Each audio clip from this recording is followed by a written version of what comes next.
இயேசு உங்களை நேசிக்கிறார். பிரியமானவர்கள், இந்த நாளில் ஆண்டவர் நம்மளோடு பேசும்படியாய் வேதத்திலிருந்து 2 வசனங்கள் கூட வாசித்து நாம் கற்றுக்கொள்ளக்கூடிய, அறிந்து கொள்ளக்கூடிய, ஆண்டவர் நம்மளோடு இடைப்படக்கூடிய காரியங்களை பார்ப்போம். அது 1 தீமோத்தேயுவின் புஸ்தகம் 2வது அதிகாரம் 9வது வசனம், 10வது வசனம், 11வது வசனம் இப்படியாக சொல்லப்படுகிறது. ஸ்திரீகளும் மயிரை பின்னுதலாவது, பொன்னினாலாவது, முத்துக்களினாலாவது, வெளியேறப்பட்ட வஸ்திரங்களிலாவது தங்களை அலங்கரியாமல், தகுதியான வஸ்திரத்தினாலும் நாணத்தினாலும் தெளிந்த புத்தியினாலும் தேவ பக்தி உள்ளவர்கள் என்று சொல்லிக் கொள்ளுகிற ஸ்திரீகளுக்கு ஏற்றபடியே நற்கிரிகளினாலும் தங்களை அலங்கரிக்க வேண்டும்.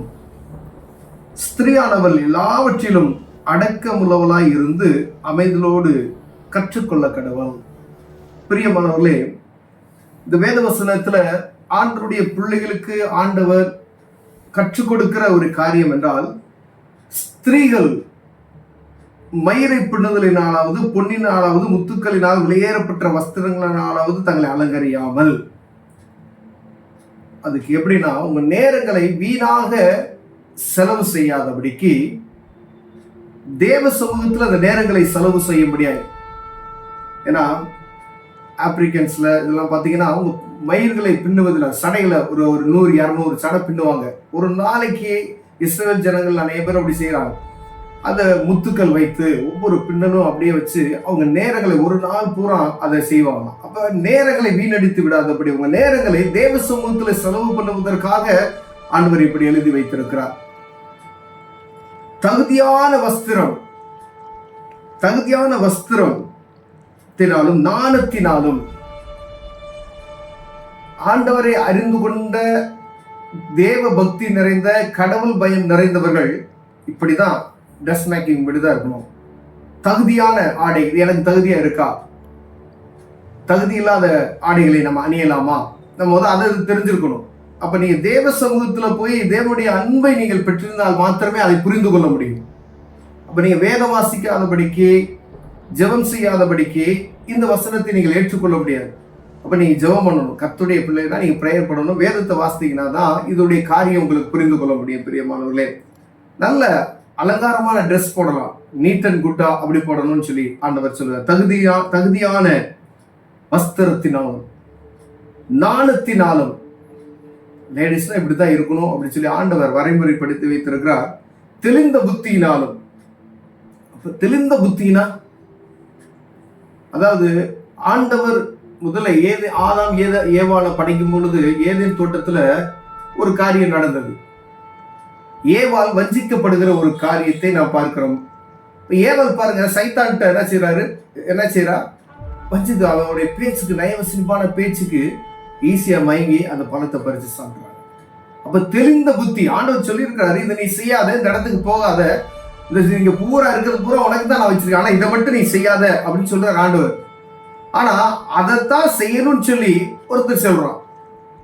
அப்ப ஆண்டவருக்கு எதிர்மறையான ஒரு காரியத்தை அவன் பிசாசானவன் செய்கிறதை நான் பார்க்க முடியுதா? உடனே அவனுடைய வார்த்தைக்கு செவி கொடுத்து, அப்ப தெளிந்த புத்தி இல்லாதபடிக்கு, அப்ப ஆண்டவர் இதை சொல்லியிருக்கிறாரே, இதை நம்ம செய்யலாமா? இல்லை, அதை தான் செய்யணும்னு சொல்லி அவன் தூண்டுவான். அப்ப அதை தான் நம்ம செய்யறோம்.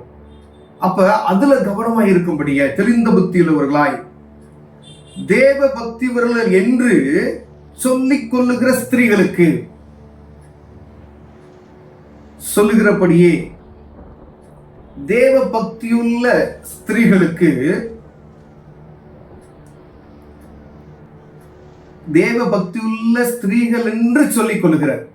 நம்ம பாருங்க, அப்ப நம்ம ஆண்டவர் பிள்ளை அப்படின்னு நம்ம வாய் நிறைய சொல்லிட்டு நம்முடைய செய்கைகள், நம்முடைய பேச்சுகள், நம்முடைய நடத்தைகள் எவ்வளவு கவனமா இருக்கணும்னு பாருங்க. அதாவது ஒரு ரட்சிக்கப்பட்ட மனிதனுக்கு ரட்சிக்கப்படாத மனிதனுக்குள்ள வித்தியாசங்கள் அநேகம் உண்டு. உலகத்துக்கு தெரியாது, ஆனா ஆவிக்குரிய மனிதர்களுக்கு அதை தெரிந்து கொள்ளணும். இப்ப நான் இருக்கேன், நான் தவறு பண்ணா அந்த தவறு இப்படிதான், இந்த மாதிரி காரியத்தை நான் தவறுதலாய் நான் கடந்து சென்று விடுவேன் என்று சொல்லும் பொழுது அது நமக்கு தெரியுது தவறான காரியம் சொல்லி. அப்ப அந்த தவறான காரியத்தை நான் செய்யும் பொழுது ஆண்டவர் அதை என்ன செய்யறாருன்னா பார்த்து கொண்டே இருக்கிறார். அப்ப தேவ சமூகத்துல நம்ம ஒவ்வொரு நாள் என்ன செய்யணும், இது செய்யலாமா செய்யக்கூடாதா, இது ஆண்டவர் எனக்கு கற்றுக் கொடுத்திருக்கிறாரா அப்படின்னு சொல்லி பார்க்கும்படியா ஆண்டவர் அழைக்கிறார். பிரியவர், அதே போல பாருங்க, ஏற்றபடி நற்கிரிகளினாலும் தங்களை அலங்கரிக்க வேண்டும். நற்கிரியைகள். என்ன நல்ல காரியத்தை செய்யணுமோ அந்த காரியத்தை செய்வதற்கு ஆண்டவருடைய பிள்ளைகள், அது விசேஷமாய் ஆண்டவர் என்ன சொல்லுவாங்க, ஸ்திரீகளுக்கு உங்க நேரங்களை வீணாய் செலவு செய்கிறீர்களே, டிவி பாக்குறீங்களே, போன் பாக்குறீங்களே, பலவிதமான காரியத்துல, தேவையற்ற காரியத்துல போய் பக்கத்து வீட்டுல உட்கார்ந்து பேசுறோம், அந்த மாதிரி காரியங்கள், வீணான நேரங்களை செலவு பண்ணுகிற அந்த நேரத்துல ஷாப்பிங், இப்படிப்பட்டதான காரியம், ஏதோ ஒரு காரியம்.